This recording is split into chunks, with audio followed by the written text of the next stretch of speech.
Australian national university में astronomers की एक टीम ऑल स्काई सर्वे का इस्तेमाल करके आसमान के सबसे चमकदार रीजन्स को स्टडी करती है।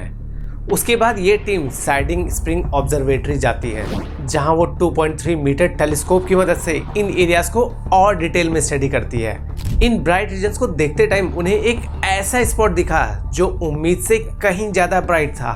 आखिर उस स्पॉट में ऐसा क्या हो रहा था जो इसे इतना ब्राइट कर रहा था? ये समझना तभी पॉसिबल होता जब इस स्पॉट को और डिटेल्स में देखें। इसके लिए टीम चिली के एटाकामा डेजर्ट्स गई, जहां यूरोपियन सदर्न ऑब्जर्वेटरी का वेरी लार्ज टेलीस्कोप लोकेटेड था। ये टेलीस्कोप दुनिया के सबसे बड़े टेलीस्कोप्स में से एक है। इस टेलीस्कोप से ऑब्जर्व करने पर एस्ट्रोनॉमर्स को जो दिखा उसने उनके होश उड़ा दिए। टेलीस्कोप से देखने पर टीम को एक ब्लैक होल दिखा जो बहुत तेजी से बड़ा हो रहा था। फ्रेंड्स, इतने तेज से ग्रो करते आज तक किसी भी ब्लैक होल को नहीं देखा गया है। आखिर ये ब्लैक होल इतने तेज कैसे ग्रो कर रहा है? इसे इतना मैटर कंज्यूम करने के लिए कहां से मिल रहा है और कितनी तेजी से ये मैटर कंज्यूम कर रहा है? इन सवालों का जवाब जब आपको पता चलेगा तब आप हैरान हो जाएंगे। फ्रेंड्स, हम जानते हैं कि ब्लैक होल की खुद की कोई लाइट नहीं होती है, ये टोटली ब्लैक होते हैं। लेकिन जब एक एक्टिव सुपरमैसिव ब्लैक होल तेजी से मैटर को कंज्यूम कर रहा हो तो मैटर के ब्रेकडाउन और उसके बीच के फ्रिक्शन की वजह से इनॉर्मस हीट प्रोड्यूस होती है, जिससे इंटेंस रेडिएशंस बनते हैं और इन इंटेंस रेडिएशंस की वजह से ब्लैक होल चमकता हुआ दिखाई पड़ता है। दोस्तों, इन तेज चमकते हुए ब्लैक होल्स को क्वेजार कहते हैं। याद रखिए दोस्तों, हर क्वेजार के पीछे एक ब्लैक होल होता है, लेकिन हर ब्लैक होल के पीछे क्वेजार हो ये जरूरी नहीं है। बेसिकली क्वेजार्स को पावर देने का काम ब्लैक होल्स ही करते हैं। चिली में एस्ट्रोनॉमर्स ने जो तेज चमकता हुआ ऑब्जेक्ट देखा था वो एक क्वेजार था। ये क्वेजार इतने तेज चमक रहा था जितने तेज यूनिवर्स में आज तक कोई भी चीज चमकते हुए नहीं दिखी है।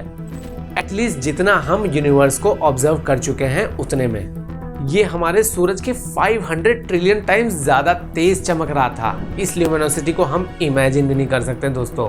क्वेजार का ऐसा चमकना पॉसिबल हो पाया इसके पावरफुल इंजन की वजह से, मतलब कि इससे एसोसिएटेड ब्लैक होल की वजह से, जो फिनोमिनल रेट से अपने आसपास के मैटर को कंज्यूम कर रहा है। 17 बिलियन सोलर मास का ये सुपरमैसिव ब्लैक होल अब तक का फास्टेस्ट ग्रोइंग ब्लैक होल है।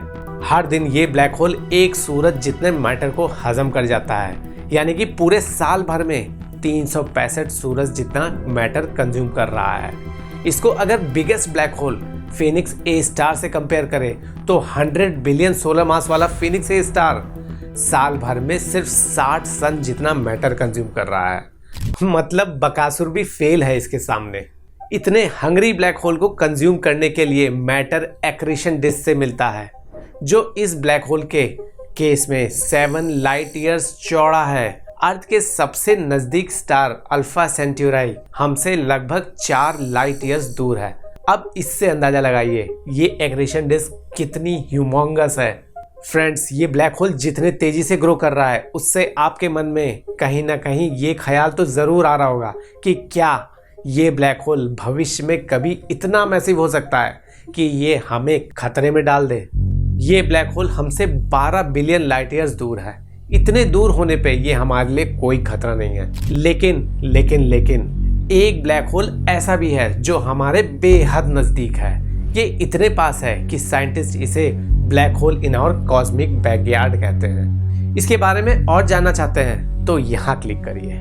बाकी मैं मिलता हूँ आपसे नेक्स्ट वीडियो में, तब तक के लिए बाय।